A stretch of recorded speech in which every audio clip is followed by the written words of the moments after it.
Good morning and good afternoon. Welcome to this week's edition of the Digital Shop Talk Radio. I'm Tom Dorsey. I'll be hosting, and as always, I've got my expert panel of experts, Uwe Kleinschmidt and Bill Connor, joining me. Bill's a little shy right now. He's hiding behind his graphic, but I guarantee he's on there. And I really want to welcome two fantastic digital shop owners, Eric Sevim from A+ Japanese in San Carlos, California. Welcome, Eric. Thanks for coming on, buddy. It's great to see you again.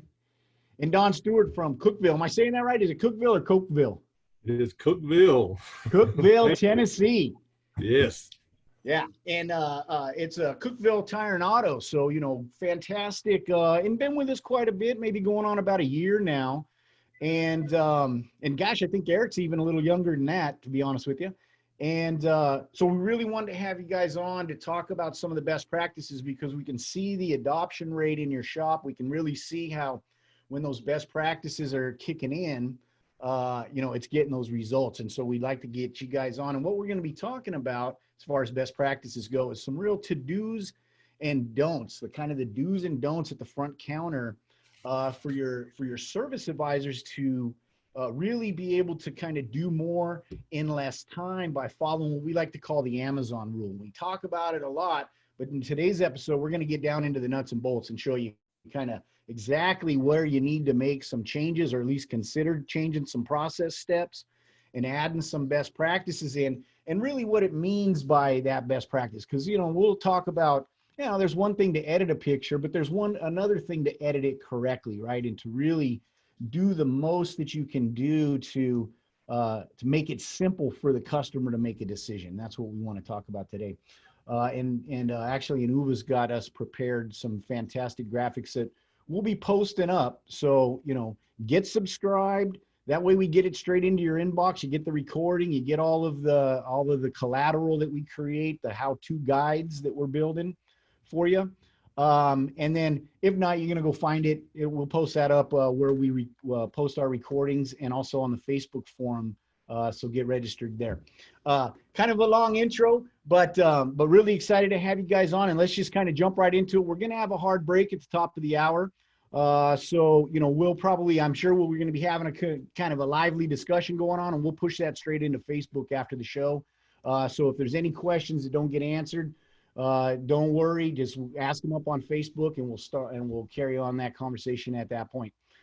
Okay, let's do this. Thank you very much. Uwe, if you want to kind of kick us off and talk a little bit about, you know, how that Amazon rule in your mind has developed, what kind of led to some of these best practices that we kind of stand behind and train into our digital shops, and what are the challenges for shops to adopt those best practices?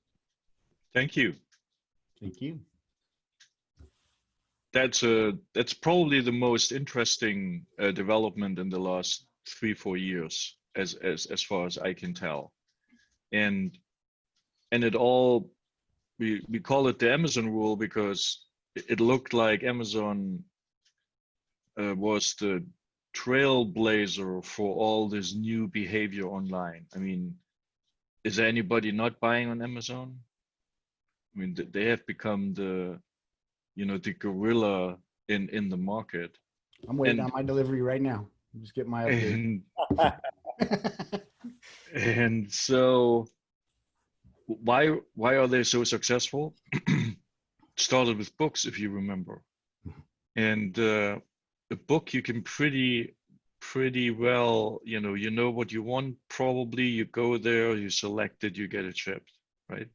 And now everything you can buy almost on Amazon, right? And what they basically conditioned us to do, that's the negative way of putting it. The positive way would be enabled us to do is go online and look all the information up. We need to make a decision as consumers, right? We don't need to ask people anymore. We go online and do a quick search, and Google helps us to do that. And if we want to buy something, it's often Amazon or another online portal. So instead of going to somebody we hope knows about what they're talking about and ask them a bunch of questions, we just Google it. And so, we've got an interesting kind of dichotomy here too, because, you know, Eric's in the Bay Area out of San Carlos, right. and probably caught that, you know, has been having to adapt to that. I mean, that's where it was all born.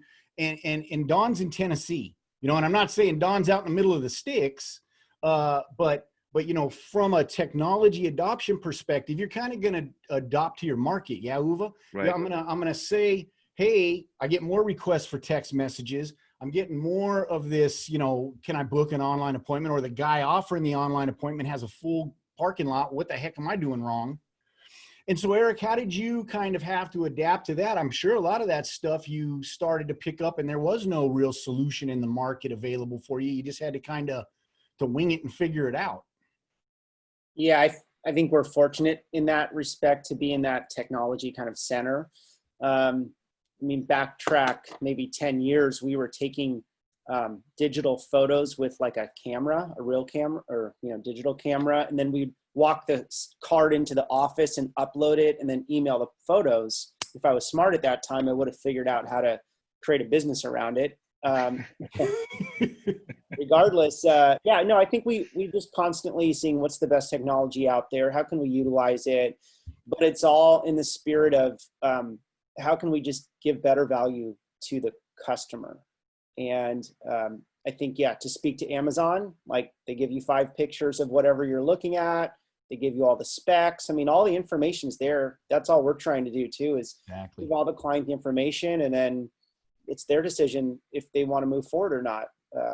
So I think you guys are doing a fantastic job of giving us the tools at our fingertips. It's just a matter of how should we use them? How should we track them? How do we know if we're effective? And Uva, I think you're just kind of the lead in this department. And my brother and I love data. So, you know, that's why we joined Auto Vitals. But yeah, I can speak to that more. But yeah, we're all about the technology because our jobs are incredibly difficult already. Let's find ways to kind of ease that up.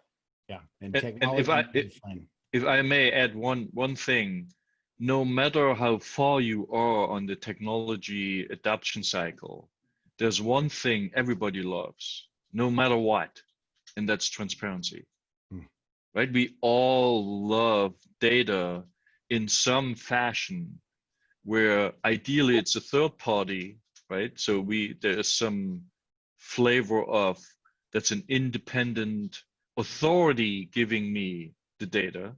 Mm-hmm. We all trust those more than anybody else, right? So I wish I would have coined it, but the transparency is the new currency of trust, you know, hits the mark, right? That statement. And so it's about transparency, has always been.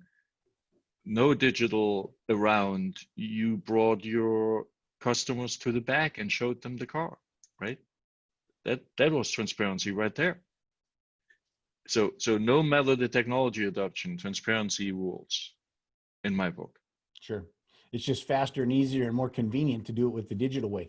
Hey, Don, exactly. How did that kind of roll? So what gave you like the epiphany to say, I'm going to start on a digital inspection program? My customers are kind of demanding this. What market conditions or changes did you see that got you started going digital? Well, really, to my knowledge, in my area, and we're pretty much a hub between Nashville and Knoxville, but in Cookeville, we're probably the only shop, as far as I'm aware of, even dealerships that does the DVIs. I decided I wanted to be a leader and not a follower. I didn't want to play catch up. I wanted people to play catch up with me. And as far as, you know, like Eric, we would take photos and maybe take the customer back to the vehicles if they was here. If they was not here, we could text them photos and get that. But you know, the Auto Vitals is a whole lot better way of doing it, and it does so much more than that. It's also good for us. I mean, it kind of covers our butt in some way. Hey, buddy. You got it. And I mean, that's a big deal. Yeah. If we're doing thorough inspections on everything, and you know, people don't do everything every time right away, but it's always in their mind. They've got video proof, they got picture proof, they've got estimates from my service writer that they take with them. So it is constantly on their mind. As far as it being well received, I'd say it really is. These people comes here and they might bring their other car early just to get another one of the inspections, or they'll bring their friends in to do it. So, I mean, as far as me deciding to do it, yes, it was a pretty good decision to make, but I'm really glad we did it. It is a big deal. Yeah, and so it must be having a good impact on, you know, even acquiring new customers. Word gets out, hey, Don's doing stuff a little different down here. Look at this awesome, you know, transparency, to Uva's point. It's really hooking them, you know, it's good bait, right? And so what's kind of the feedback that you've been getting from customers? Have you been catching a lot more referrals of folks just telling them, hey, look at this inspection and look what Don's providing for us. You should get on down there and see them. Yeah, I mean, we do. We get a lot of comments like that. They love it. And yes, they do bring their friends. And yes, they do, you know, bring, even if their families traveling from out of town, they come here to get the inspection. I mean, right. it's really good. I think because it is new to this area, Sure. it is kind of a pretty good hit for us. And realistically, they're going to believe a video. And if you've got a link to, you know, examine what a cabin air filter does or what a ball joint does, they're really going to believe that. They're doing the research themselves. They're not listening to a sales pitch. And when we do call them back, or they call us back, they're already informed. You know, it makes the sales process, you know, a lot easier and smoother. Yes, sir. And that's exactly what that Amazon rule really encapsulates, right? Is to say that, because Don, what would they do if they didn't, right? They're going to go Google it, and who knows where they end up. They end up on a competitor's website. They end up, you know, on some do-it-yourselfer forum, people telling them that you're ripping them off. And then you got all these other questions when you get them back on the phone, if they even call you back, right? And that's where that Amazon rule really hits home, because guess what you're doing is you're giving them not only the condition of what they got, but you're giving them that educational information right there inside of that inspection sheet for them to see their options, understand the need, and make that decision. And it's done, like Uwe was saying, it's done kind of in a third-party manner. It's not coming from you, but I'm going to trust this video, you know, who knows who made it. AutoVitals made it, whoever they are. And then I can make now a confident decision to approve work. And so we'd like to jump in a little bit and start talking about kind of some of those best practices, help folks that are just getting started or maybe haven't really got all the pieces together yet.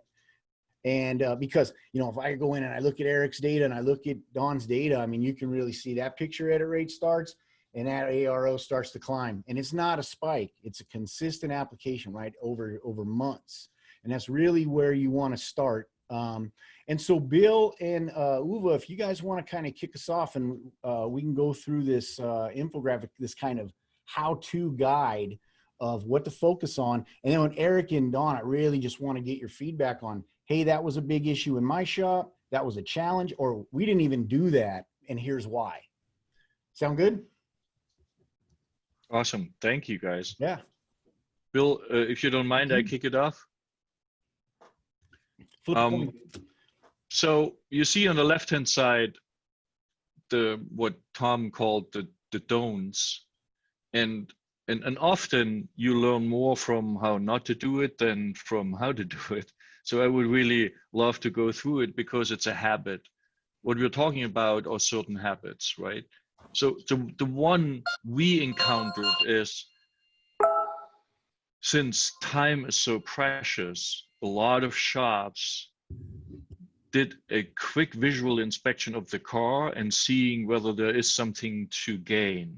And when they saw something, then they took the digital tablet and started taking the pictures of the,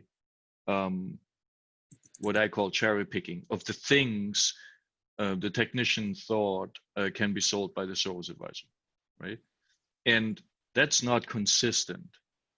Instead, we want to do a consistent inspection And then we hear a lot, oh wow, that takes such a long time, and so on and so forth. And so what we have done and implement is what we call carryover. Carryover helps you for repeat visits, right? So we present the previous inspection results to the technician, and all he needs to do is to say, yep, still the same, or no, it has changed, right? So I have a little example here. This is how in the new version the carryover feature is going to look on the tablet. And you see everything about the inspection topic, pictures, everything. And then all you need to do is confirm, and then it takes you to the next topic. So under the assumption you have repeat visits, which often happen when, you know, the budget of the customer is not there for the full thing, so you get them back 4 weeks later. A part is not there, you get them back the next week. Don't skip the inspection. Instead, do a carryover inspection, and then all the tech does is confirm, confirm, confirm, more than edit a new note or take a new picture. I hope that makes sense. So question, and so I wanna add two more aspects: pictures only bad items, and follow a picture policy just by counting pictures does not leverage the potential. Because if you focus only on bad items and don't use it also as a retention tool for good items, you always come across as saying, you know, my car is in such a bad shape, right? Instead, you can say, look, last time we did this, made that repair, it's still in awesome shape. Here's a picture, right? What I also like to say, because we're talking on steroids, you don't really need to count pictures. We have a feature called mandatory topics. So if you sit down with your team and say, this is what we want to see in every inspection, then you mark them mandatory, and techs or service advisors cannot skip them.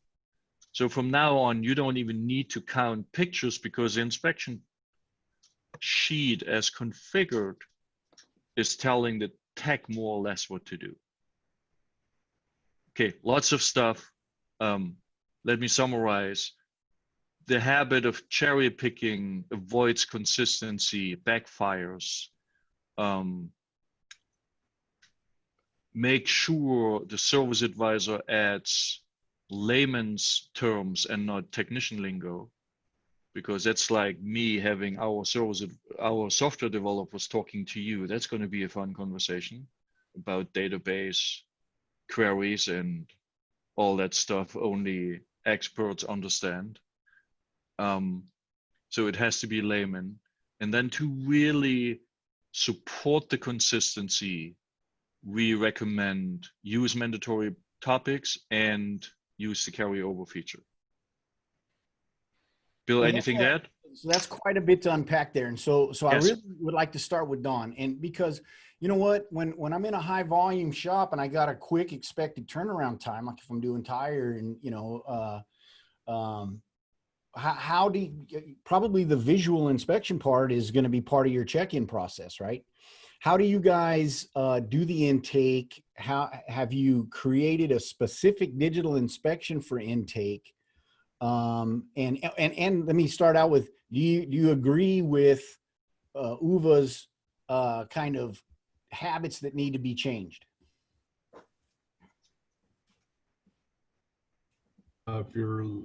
For me, yes. I mean, before we was doing paper inspections, it was really easy, just one line everything. The digital stuff, it does guide everybody. We are pretty consistent on all of that. I'll admit I do like to have 10 pictures or more per ticket, so the customer does see good stuff, and they see that first, of course, and then, you know, the stuff that needs attention. Editing pictures, yeah, we edit pretty much all of them. My techs, I've talked to them. You're talking about doing just tires and try to be quick in and out. We actually talked to the customer on the intake, describing what we're going to do as far as the inspection and about how long it takes and what to expect there. I have meetings with all of my guys every week. None of them want an abbreviated inspection. They all say we need to just do the full inspection. My techs definitely see the value in it, just as the shop does. That's awesome. So there is no cherry picking that you have to kind of deal with. Right. Not now. Awesome. So was there in the past, I mean, did you have that as one of the issues that you noticed have gotten kind of managed once you started digital inspections? I don't really know what it was. I don't know if it was the video or the tablets just have a better effect on the text. They've all got their own. I don't know if it's, gosh, I don't know if they're just more interested in doing it on tablets rather than paper, but it just seems to work better for them. Can't argue with success. That's right. I'm not. That's fantastic. How about you, Eric? So kind of the same thing, you know, and because you guys got pretty solid car count, right? And do you find yourself or have you, because it doesn't look, I got to tell you, it doesn't look like it. One of the things that really struck me, off on a tangent, but one of the things that really struck me when looking at your data is how you guys went from brand new shop to 100 miles an hour in like a week. I think you go almost immediately to about a 98% inspection rate. Motorist research time is within a couple of weeks of you signing up is up in the 600s. It seems like you guys just kind of made a plan and then implemented the plan, and you had the whole team bought in on it. Yeah, well, the implementation portion of it, it looks that way because it took us like 2 to 3 months to build everything out that we wanted. And you asked a question of Don, and long story short is, yes, the team was bought in. We were already doing digital vehicle inspections. We tried to recreate auto vitals to match really closely to what we were doing in the past. So that was a huge win, because I didn't want to retrain technicians on how to do it necessarily, but just that, hey, it's a new system. You got to learn kind of the systematization of auto vitals. Almost like carry forward. Yeah. And you asked about inspections. We did create an initial check-in inspection for the vehicle when it arrives. It was before done on paper, now digitally captured. And just a little side note, 2 people have asked us about the new damage that they found on their vehicle. And we went back and looked at the photos and shared it with them and said, oh yeah, that was there upon arrival. Here's some photos. So the implementation of the actual vehicle check-in inspection, saved us a couple grand already. In terms of inspecting every vehicle, we have one major inspection that's like lift the car up, pull the tires off, go through it front to back, up and down. And that's effective. And then also, I think I'm saying it right, is it UVA? There's a way to go in and then look at each technician individually under the reports and see who's recommending certain inspection items over other technicians. So once we got into the beginning stages, then we started unpacking it a little bit and said, okay, which technicians need training? Like, how come this guy's recommending 30% of the time timing belts, and this one is 2% of the cars he's recommending timing belts? So the way we got quickly to where we are today is we started unpacking these and digging deeper, and then doing individual training once we did the global training. And then we did create an inspection, a digital inspection for each sort of scenario we could imagine, and not every single one. Let me back up. There's a brake inspection, check engine light inspection, an airbag inspection. So individualized for specific systems in the cars. And we always asked for the technicians to review it before we implemented it. And then there's an open door policy. So if they think we're too heavy on something, let's back it out. If there's something that's missing, let's do that. If there's a concern that's not there, that should be, that just makes it clickable and fast for them, come to the office, let's add it right away. So it's just been a collaborative effort from the get-go, and we're still iterating as we go through this.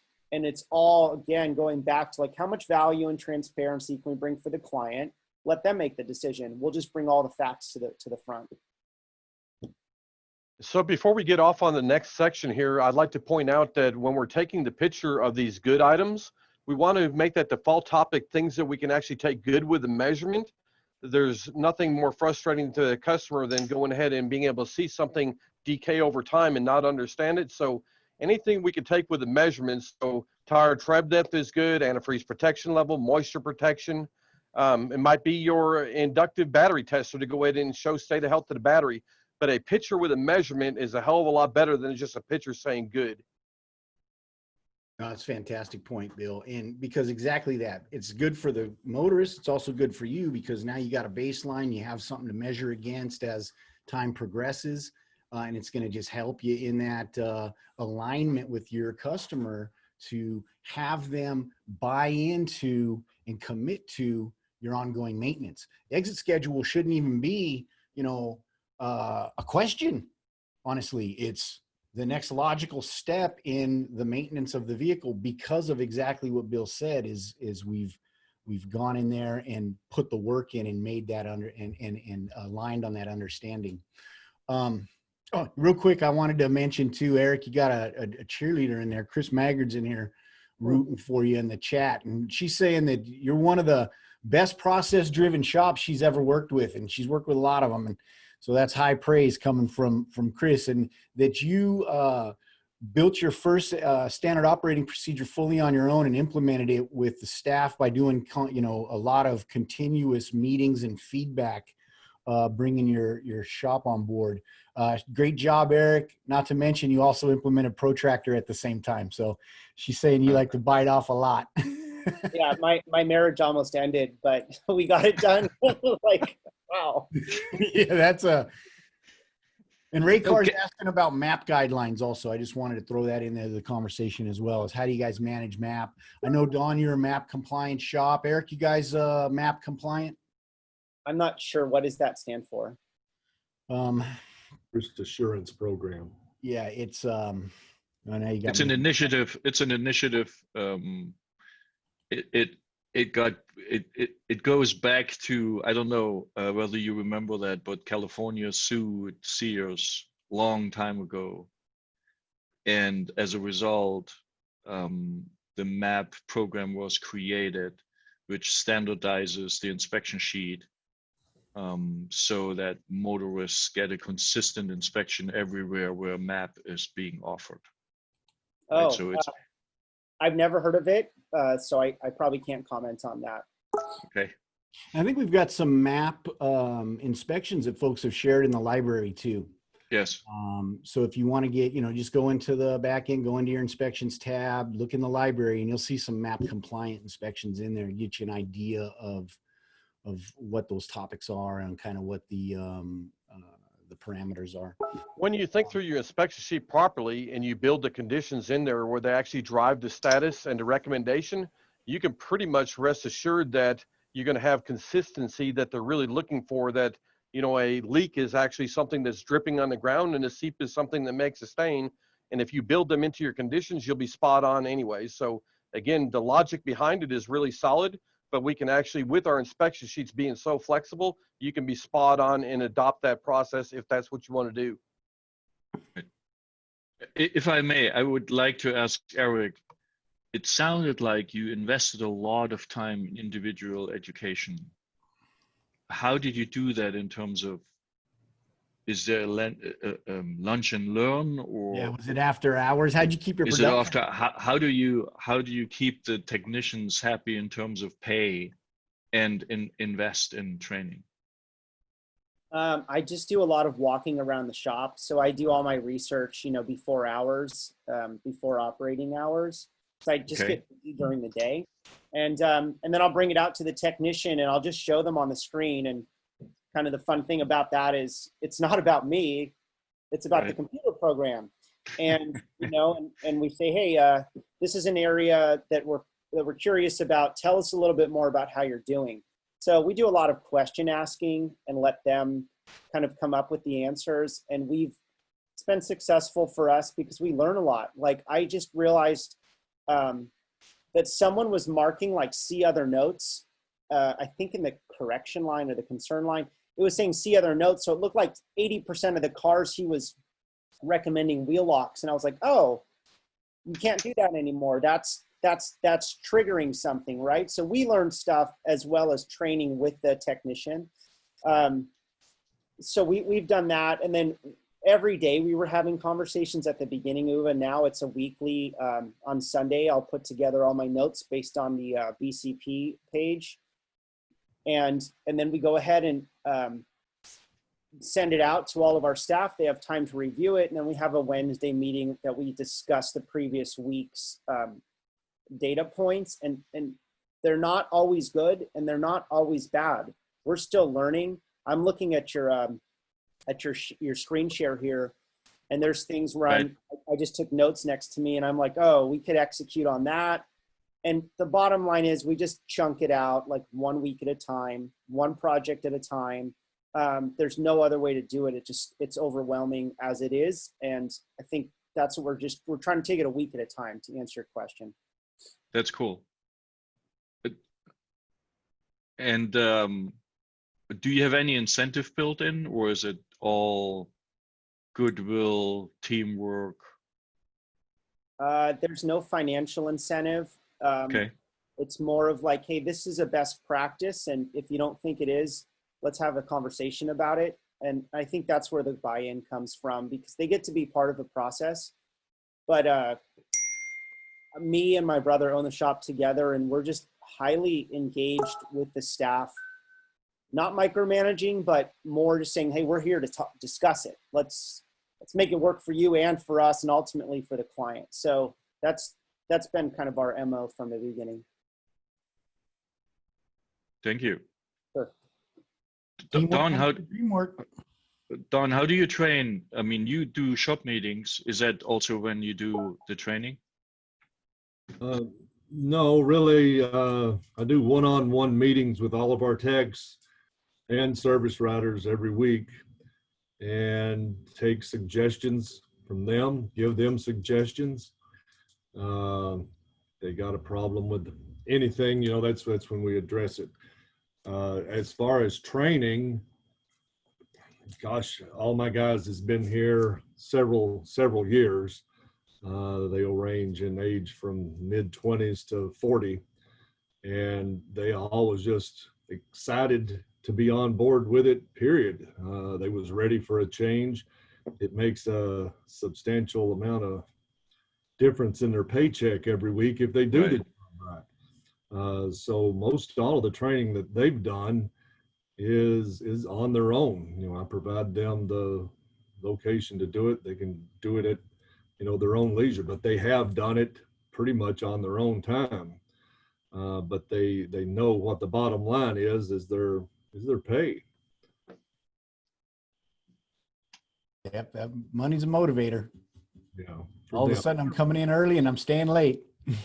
You know, they all do it, and they got the flexibility, you know, to do it at home or do it at the shop here or you know, wherever.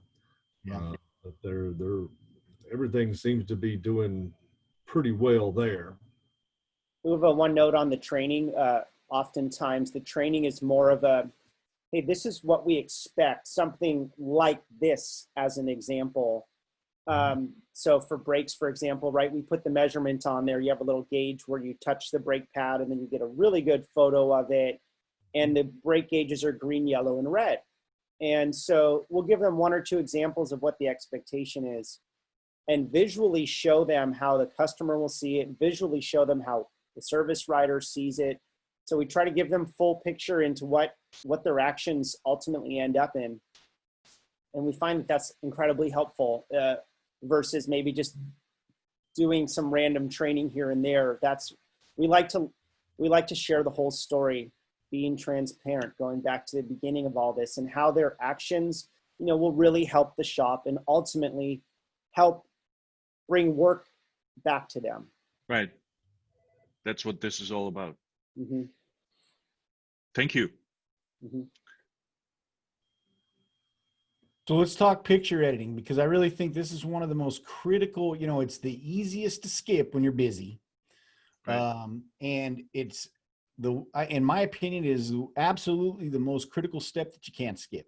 And there's a big difference between a picture that's edited and a picture that's edited properly and well, and it's going to do work for you. Because that's really what the key is. When you think of picture editing, you want the picture, a picture's worth 1,000 words. Well, you want it to actually get out there and tell those words. You want it to work for you, so you don't have to go through and answer all those questions. And I mean, a really easy way to visualize that is just think about it. Send your mom a picture of an engine compartment and let her figure out where the drive belt is. Or, a picture that's zoomed in focus, good lighting, arrows, and text on the image, not off somewhere else in some notes, right there in the image to direct me to, aha, drive belt, crack, makes sense. I get it. That's bad. So let's talk a little bit, Uwe, if you could jump, kind of kick us off about what have you identified as some of those habits in picture editing that service advisors need to work on, especially consider also all that hard work the technician did to get it up to you to this point. You got to, as their baby, you got to kind of handle it like one. I mean, the general suggestion I have is the moment you put yourself into your customer's layman's shoes and look at the picture and understand what it says, you're good. If you don't understand what it says, you need to add information. Right? That's the easiest rule of thumb I can give. And so to break that down into more detail, keep in mind that notes at the inspection topic are great, but they're not shown while researching a picture, right? If you imagine you have a mobile phone in front of you and you just tap an image, it blows up, you see all the details. Everything else which was on the inspection sheet is now hidden behind that image. So one of the biggest impactful things to do is put the notes on the pictures as captions, because then the whole story is on the image. And then you might just need one image, right? So that's probably the number one thing I would recommend. And in the new release, we help you a little bit. So if the first picture doesn't have a caption, then we just take the notes from the topic automatically, right? But in general, that is what a service advisor should focus on. A green check mark is so self-explanatory and it's so simple to add, right? So that is really important. And it makes you feel good. It sets you up, because like to Don's point, kind of getting those walls down. Hey, this is good stuff. Great job maintaining your vehicle. Green check mark really makes me feel good, and it brings my defenses down for the next step. So really, when it comes to taking pictures, you only want to take enough pictures to tell the story. And the story is exactly what the customer would see if they were at the shop looking at their car. They know it's their car because they're looking at the doggone thing. The technician is going to point to it. That's going to be your arrow. And the technician is going to say, this is what the component is. This is what it does. And here's why you should spend money to fix it today. If you get those 4 elements on the picture, you're going to win every time. And there's no need for additional pictures. Now, the other way around, let's go ahead and take it the other way around. They just put an arrow on something that's broke. And that would be the equivalent of the technician pointing to something on the car, sending the customer back into office and having the service writer explain to him what it was. That makes no sense. Or for the technician to point it to him and then for the service writer to go over there and say, hey, read these notes on this piece of paper. That'd be like having a note. So having everything on the picture is key. And there's 4 things I need to know. where it is, what needs to be done about it, and why they should spend money. And now you got a home run. So, and again, on our next release, we have the ability to go ahead and build that into the guided inspection sheet, the one that we already have configured, or build your own, but make sure that you take advantage of the tools that we provide for you. And then it gets really super consistent and really quick. Yeah, thank you, Bill. And make sure you write that down, right? Because back to Uwa's point earlier, right? It's not just about counting pictures in your picture policy. It's about adding those critical success elements that Bill just described for us into those pictures. That's the full picture policy. The one that's going to pay. Right. It'll pay off.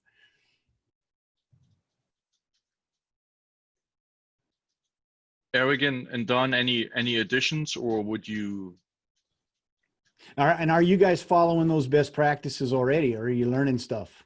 Yeah, I guess I took from the other guy that we don't need to take pictures of the good stuff. Is that what I heard? Nope. So your retention starts right from the first time you ever see a customer. So there should always be some pictures that you call mandatory that you want to see measurements taken on every visit. And then you want to tell the customer drop off, remember, sir, we want to see you 3 times a year or 4 times a year. So we can not only see what's wearing, but we can predict the rate they're wearing because of the measurements we take in the photos. Now you're using the inspection sheet to go ahead and bring them back from now on, and also bring their friends in along with them. So yes, there has to be pictures of good. In my opinion, good with measurements is the most effective way to do it. Right. Good with measurements. Yeah, I'll just add 2 notes about the pictures. We did implement a picture policy. As a matter of fact, we took it right off of the Auto Vitals help website, and then we added a few things specific for our shop. So that's been the guidance for the technicians. And secondly is the picture editing and the captions. We did as much training as we can, and we'll continue to do it so that the technicians do most of the editing. You know, I have more technicians than I do service advisors, and I'd rather my service advisors spend time on other things where the technician is doing the picture. So they're trying to tell the story with the picture. They may as well finish it by putting some language on that story. So I would just encourage every shop owner to train your technicians to do that work so that your service advisors is just doing a review. And there is a data point that you can track who's doing the edits and what percentage of the pictures are getting edited by which person. And I think that's a data point that we look at each week. I want to see my service writer editing percentage go down to a particular threshold. And I want to see the technician edits go up to a particular threshold. Interesting. And when you think about it, the technicians, if the customer is at the shop, they would do that. They'd point to it, they'd tell them what it is and so on. So they're only doing the same thing, but now they can do it on 100% of the repair orders without a customer hanging around the shop like a fender lizard. That's not a bad program. And, you know, and really the best practice there is because when you use the voice to text and imagine you're speaking to the customer, well, now those notes become much more natural and there's less editing and spelling, you know, edits that the service writer has to do when he catches them. And it doesn't sound like it's just out of a textbook or robotic. It sounds like I'm having a conversation with you.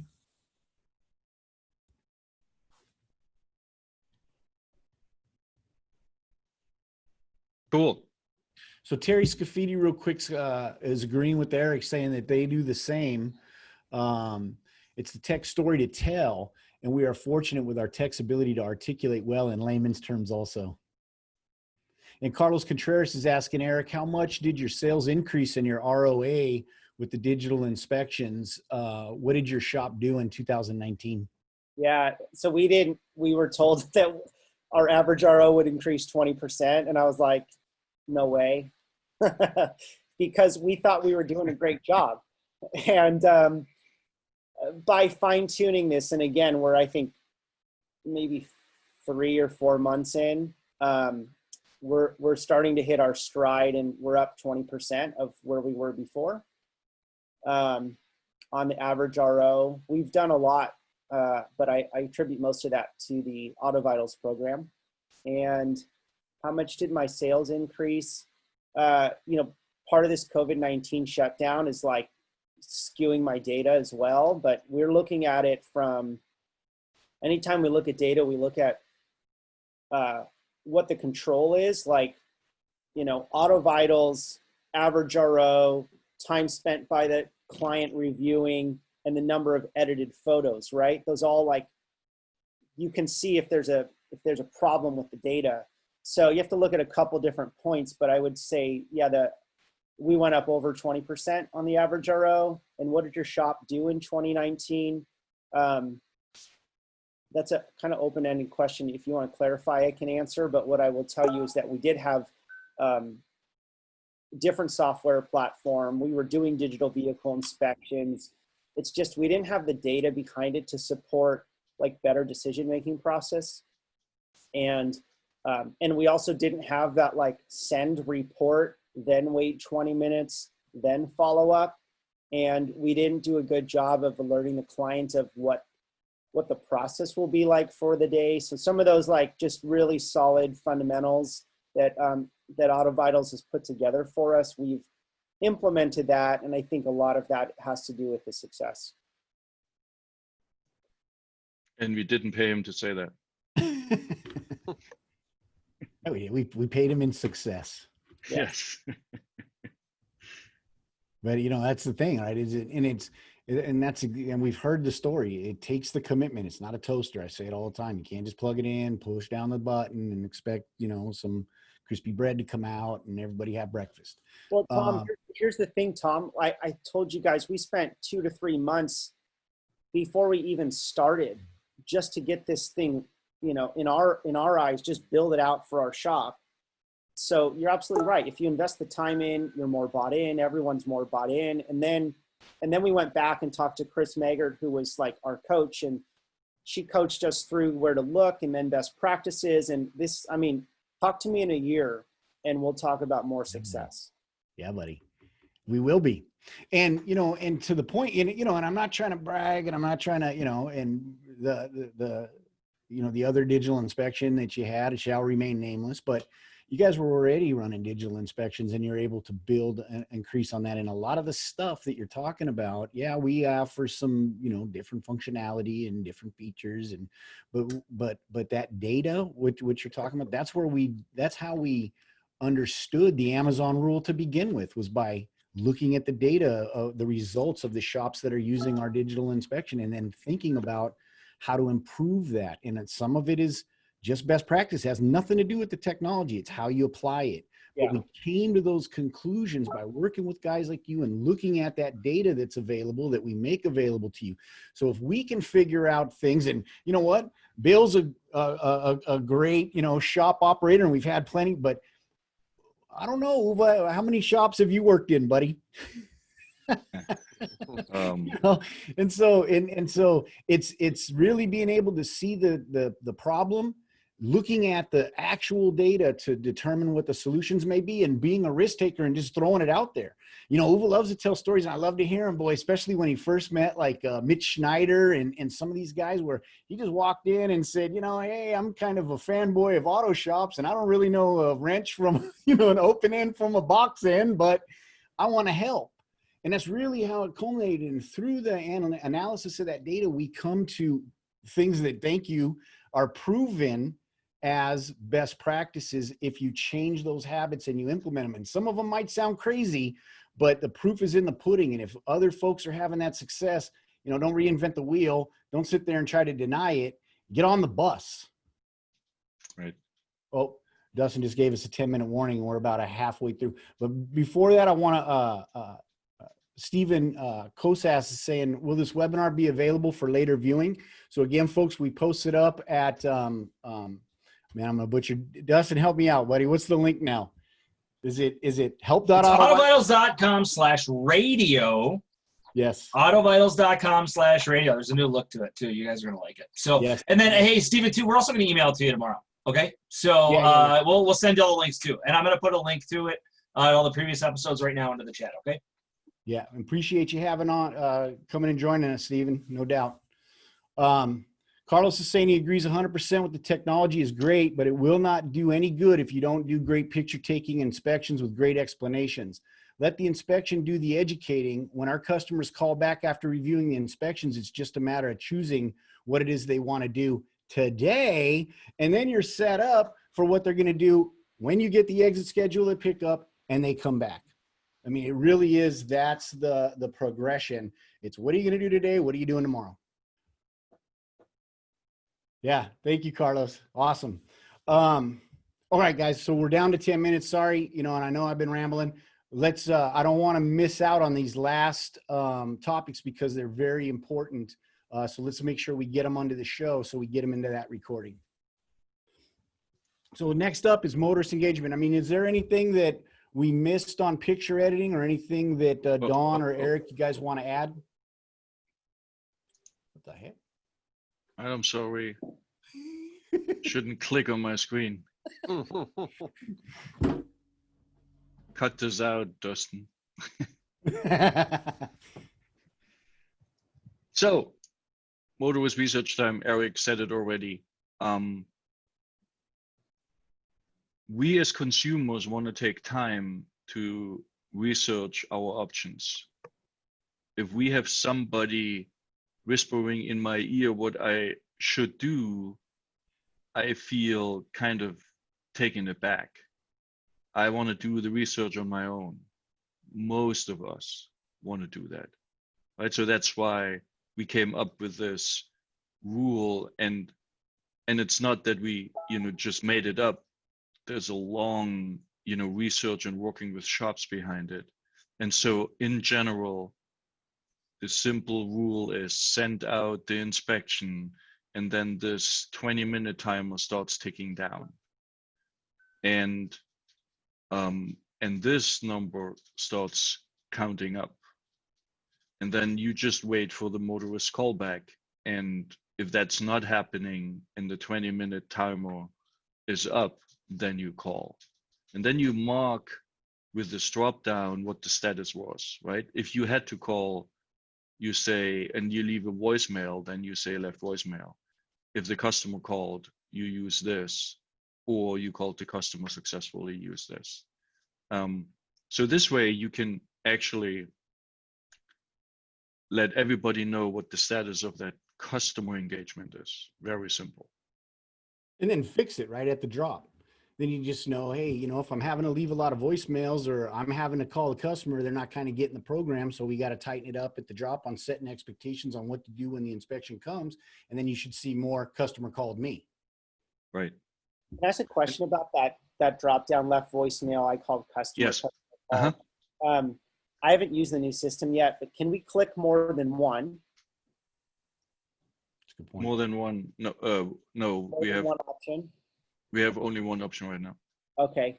And then one of my service advisors, I'm like, hey, did that client get a call yet? And he's like, I called them 3 times. I said, did we text them? Did we email them? So if there's a way to give me all those options and then allow me to choose more than one. And the reason I say that is I don't know, my generation, a lot of people don't check their voicemail anymore. Right. Right. I just see a missed call and I call them back. Or, so a text or email might be effective, or someone's in a meeting, right? In the Bay Area, everyone's in their Zoom meetings, and phone calls not as effective maybe as something else. So maybe just adding a few more features in there, and then maybe we could color code them. So if it's been done, it gets a color, it gets highlighted in the background. Or so great input. Brilliant. So see this icon up here? Mm-hmm. That's the one indicating whether an email has been sent and opened or not opened yet. Okay. Same for the text, right? The text just has a different icon, and it's a green check mark in case of a text when it has been clicked, right? So you can see the information you were asking for up here and can combine it with that.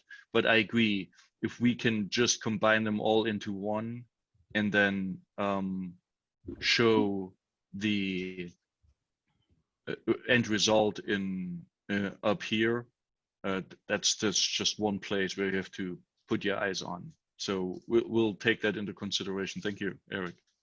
So that motorist research time is one of the top level KPIs that we really want to monitor. And the reason why is it's a great indication of how well you've done. A customer is never going to buy what they don't understand. And high motorist research time lets me know that they're getting the understanding from you, not having to go anywhere else to get it. So again, you know, I want to understand motorist research time. I want to understand how to use that KPI as a diagnostic tool and to use it as a goal to know how well that we're doing in the process. Yes, and I would like to, thank you, Bill. I would like to point out this. Lots of shops keep the information vague on purpose on the inspection result because they rely on the phone call by the service advisor to complete the story. The reason for that is there is a kind of underlying concern that people Google and start comparing, right? So if you keep it vague, but it's enough teasing effect that customers look at it, the service advisor has a chance to sell. And we believe, actually we don't believe, we know from the numbers that's not really true anymore, because the power of your work is in the accuracy and transparency of the information. You know how hard it is to Google all this stuff and how long it takes? If the inspection result is already top notch and beats all other Google results you will ever be able to find, you're done. That is what you don't need to fear there's a comparison going on. And even if there's a comparison going on, you have the best result, and then they come back to the best result because it's about their car. And decide to act.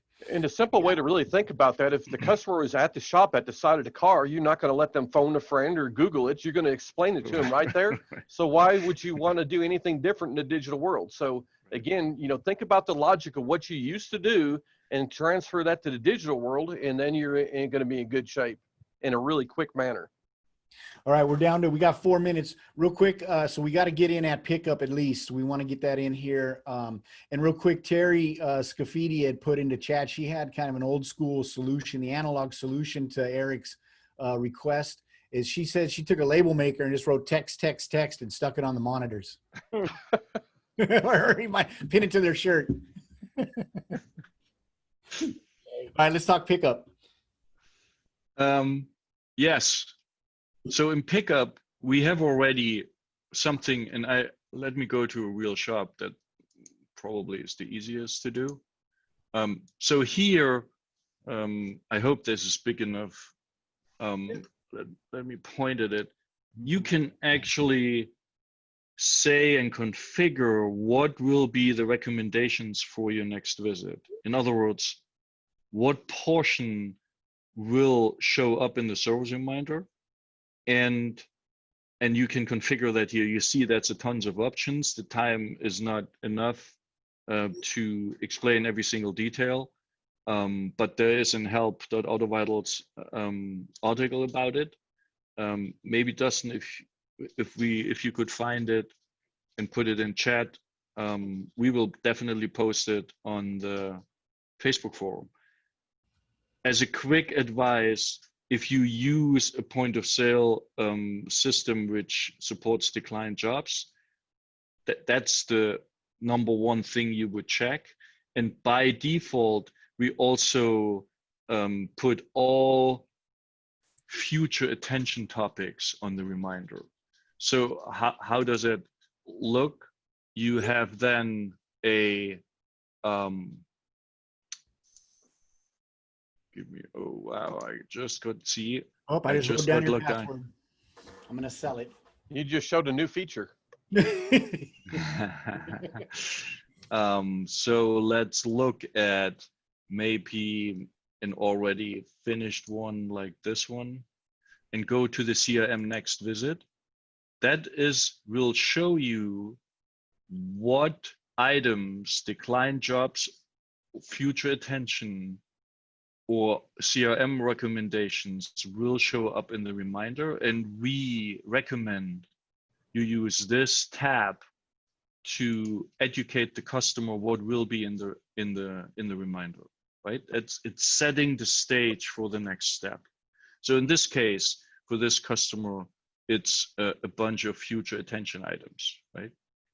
but it could be another one. Let's just maybe pick this one here and see what it is there. And did I ask? I probably have picked the same one. Give me 1 second and scroll down a little further.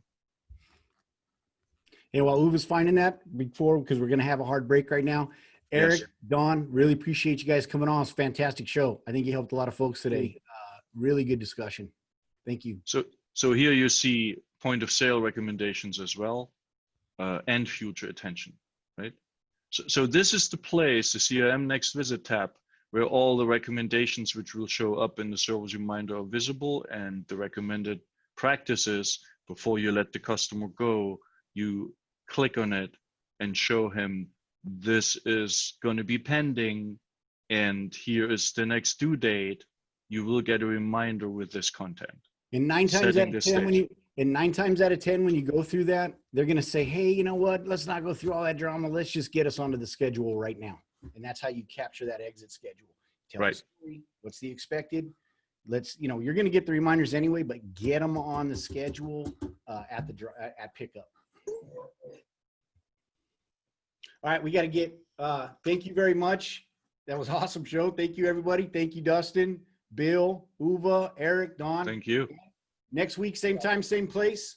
We'll send out a post about the show topics. We'll see you next Wednesday.